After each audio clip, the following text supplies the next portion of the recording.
Welcome, fellow model raritors. As you've already seen in the title and in the thumbnail, I'm going to do a review of the new Walthers, is it new?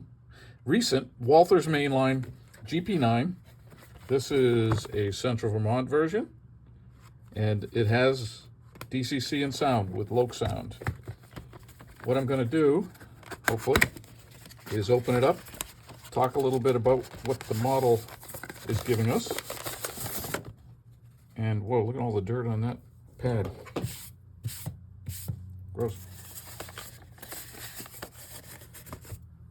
And I need a knife right here.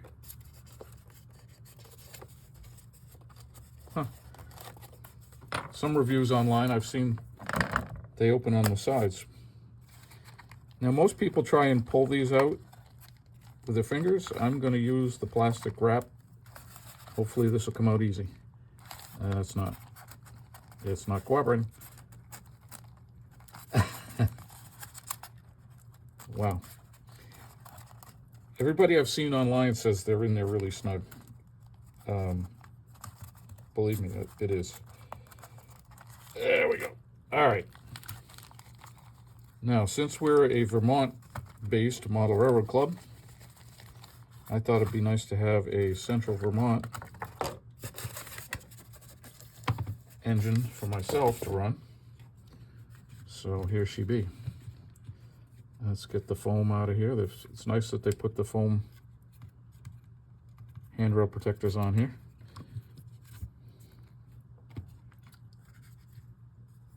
Oh, wait. Oh, there it is. Okay.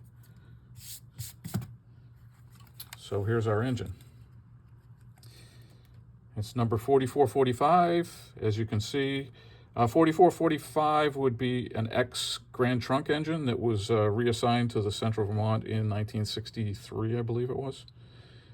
It was probably painted in this paint scheme late 70s, 80, 81, in that time frame. When were they repainted? What were they painted to next? Anyways, I think they were shipped out to the Grand Trunk.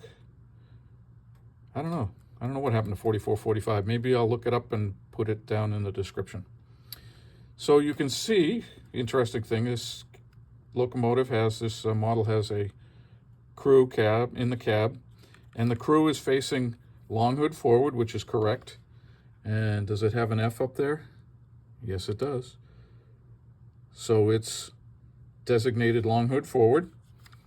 We'll go find out when I put it on the layout whether that's the way it's programmed.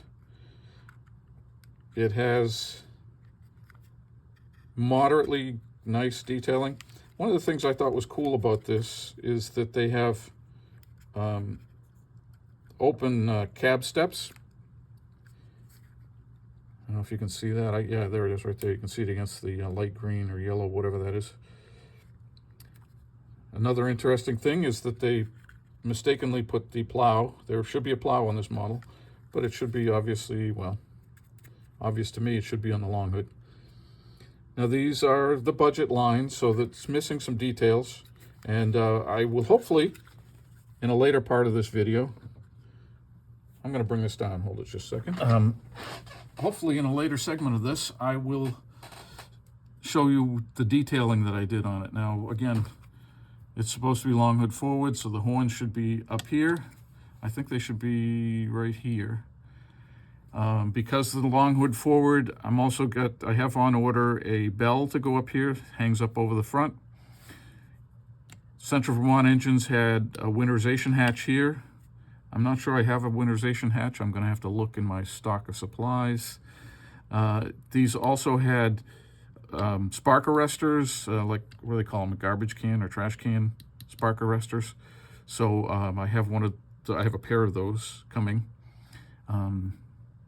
And let's see, what else do I need for detailing?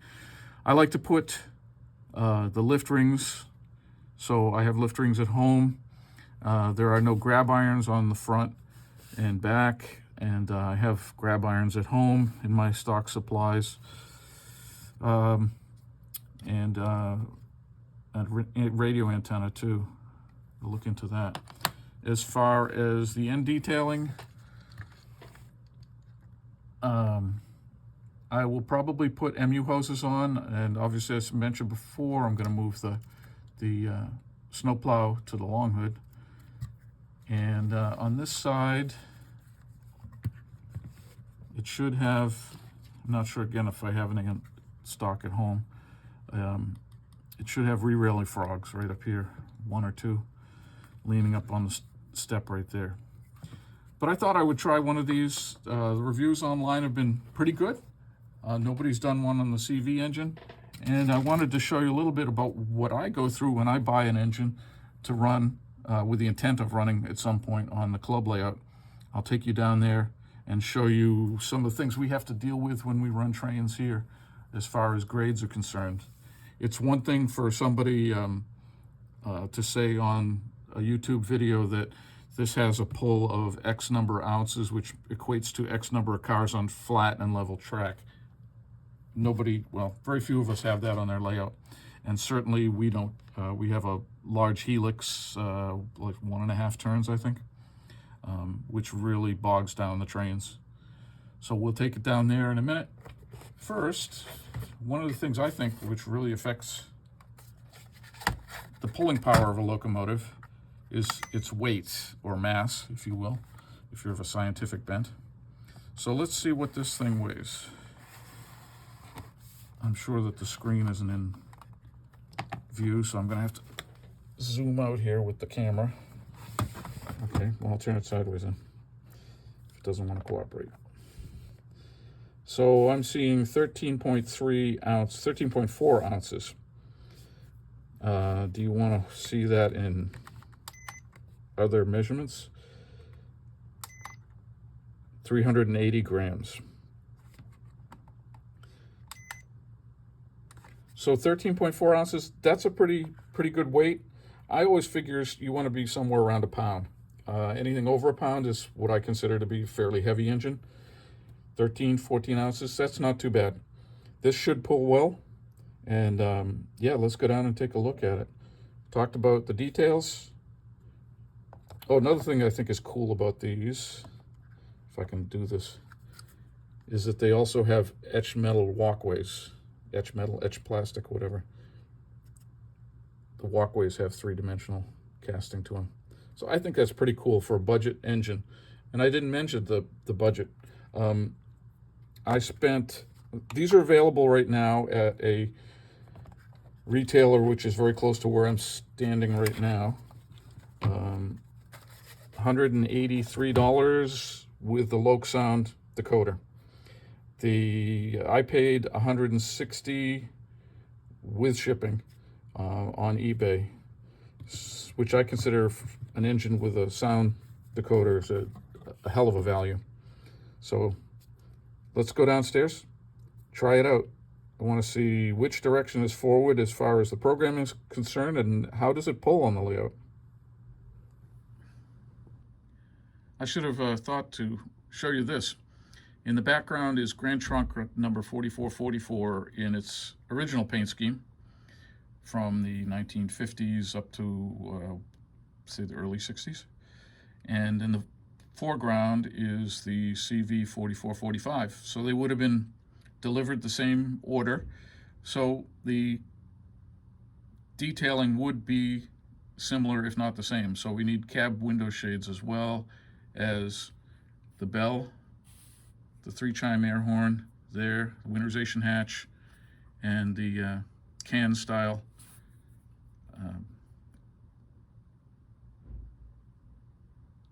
what do you call it, exhaust stacks there.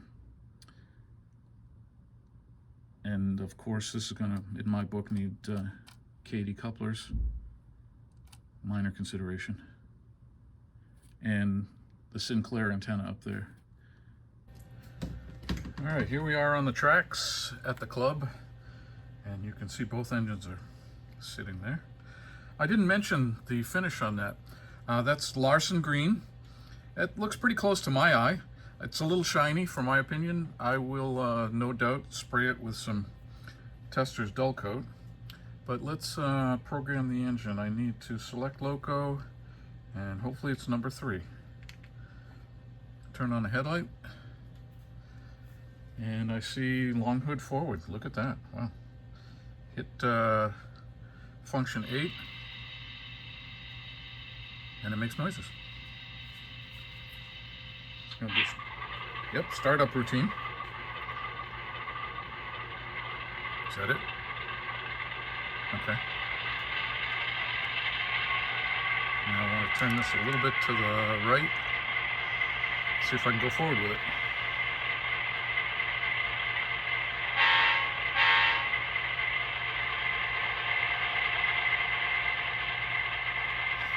Now I have this on 28 speed steps. A bit loud. And I'm gonna... Oops, wrong way. I always get the gimbal wrong here.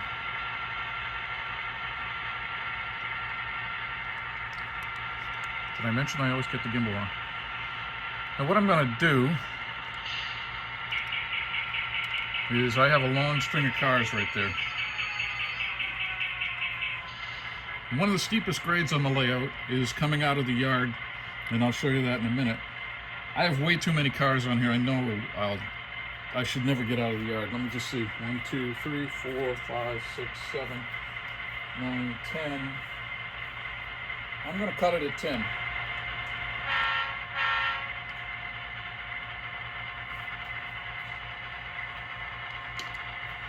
So that's 10 cars. The through trains on our club layout have maximum 12 cars. The local trains have a maximum of 8. So this should be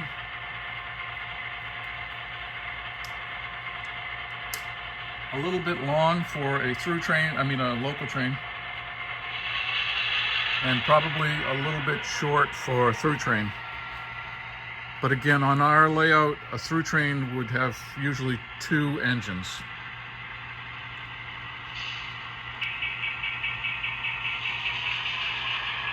Why do they make the air compressor sound so loud?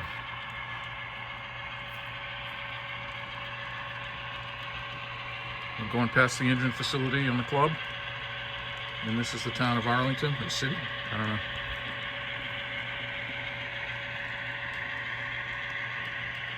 Now understand, this has had no run-in time. I was going to take it around the layout a couple times, but we're just going to put her to a test. So one of the steeper grades on the layout is coming out of the yard.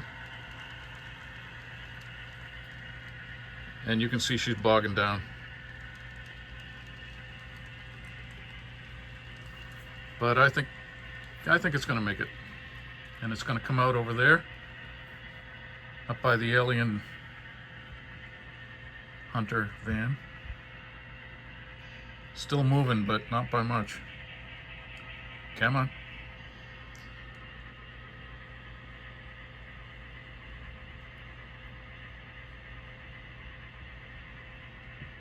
Are we going? Boy.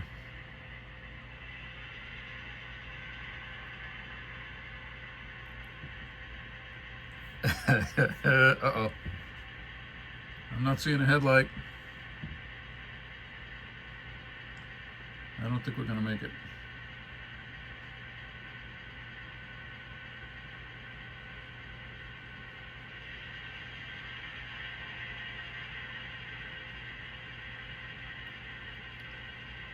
She's throttling up. I think we need more sand. No, she's not going to make it. Oh, look at that.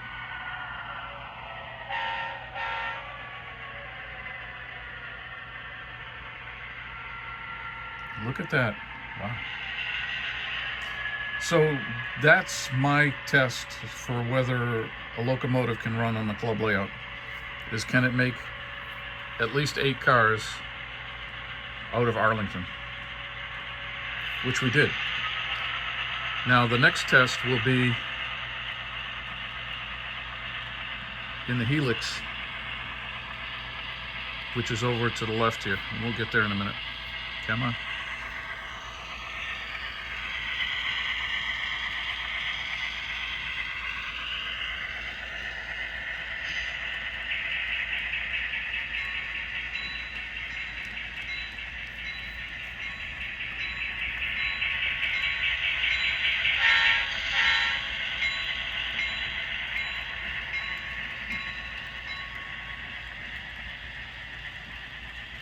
Not a bad looking engine.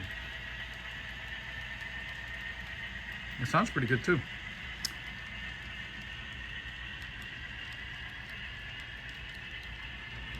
Well, this is the tunnel to Evergreen. It sounds like it's coming out.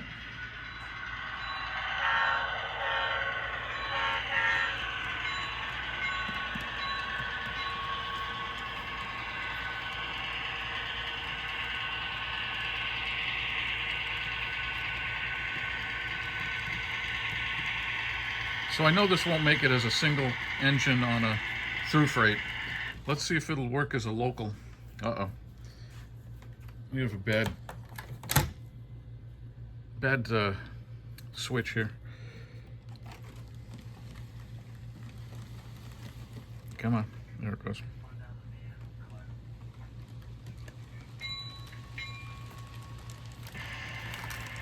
So I have disconnected from the train, and what I'm going to try to do here is run around and try to get back up the helix with 8 cars. I've uncoupled 2.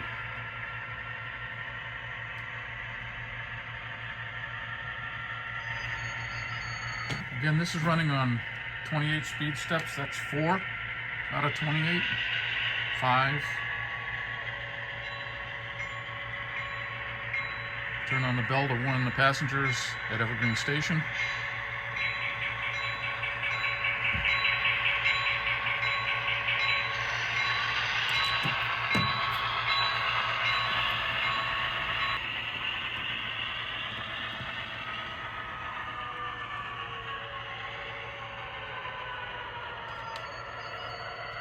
I must say, I'm really amazed at how well this runs. It has a fair amount of momentum built into it. Not a lot, but a fair amount. It sounds pretty good.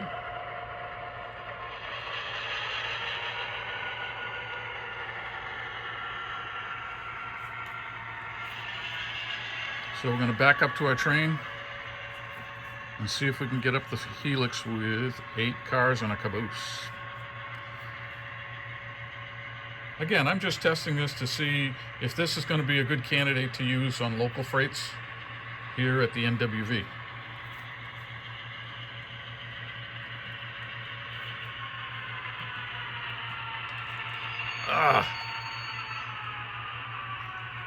Unfortunately, the coupler didn't couple, so I didn't get a good hitch. Come on. And I got to check the other end because I bet I got all 10 cars. Yep. So I got to go back here and unhitch. There we go. Let's give it a little more throttle.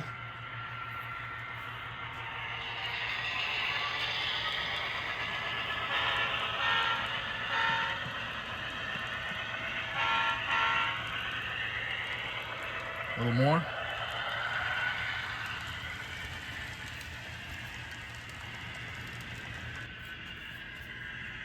So the helix is right here, and it's coming out.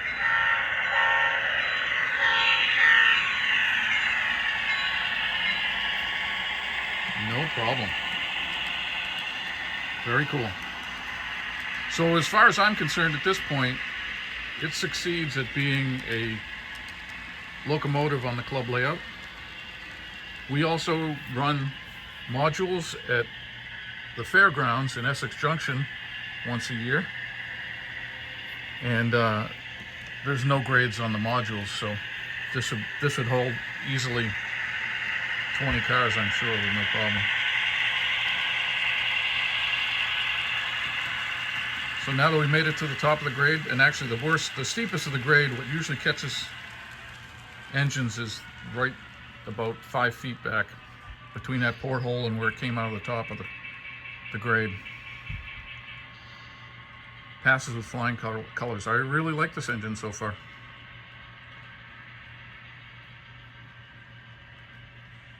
And if you're into modifying your engines, I've seen a real nice video from Scale Sound Systems on putting one of their speakers in one of these engines. I may go that route eventually. So I'm just going to uncouple and run around my train and go back and around the layout one more time just for fun. I'm not sure if I showed how slowly this thing goes, but here we are in 2 speed steps. Drop it down to 1. And it's 1 out of 28. Pretty darn smooth, especially considering the blue boxcars off the tracks. You see it wiggling down. Ruh-roh.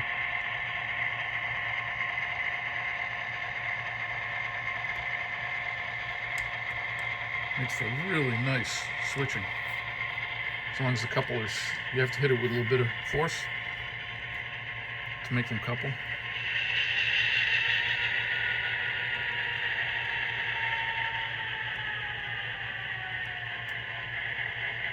You get a good hitch. Yep. All right, I need to re-rail the blue boxcar, and I'm going to take the train around the layout one time. All right, been around the layout, back in the yard. I think adjust the volumes a little bit, especially the air compressor. And I think this would benefit from a keep alive of some kind. And I think another speaker would help it too, but for now it's fine. Main needs are some horns and new air horn, new bell, that kind of stuff, and they're all on order.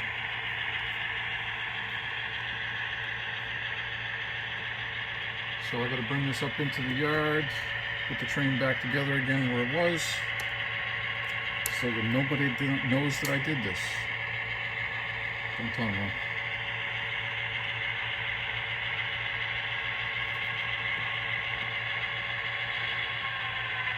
Nice yard speed. That's again 4 out of 28 speed steps.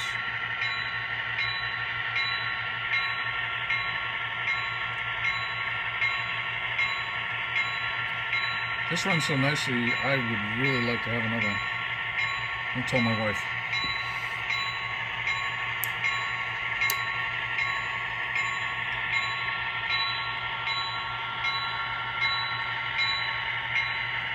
Oh, you know what I need to do before I finish this video? Is do a selfie for my grandson.